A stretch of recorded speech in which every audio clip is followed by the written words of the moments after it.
If your heart feels empty while your pockets are full, you're not alone.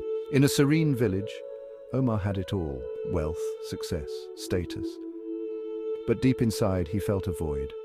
Seeking answers, he visited Ilyas, the village's wise elder. Omar poured out his heart, sharing his dissatisfaction with his material success.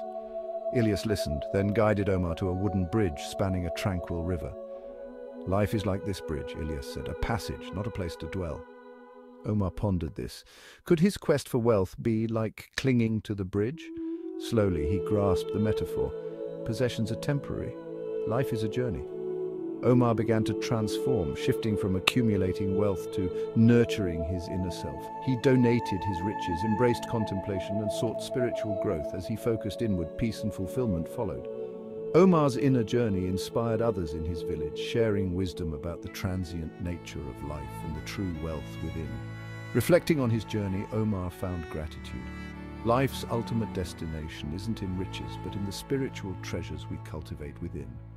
True wealth, Omar discovered, resides in the heart.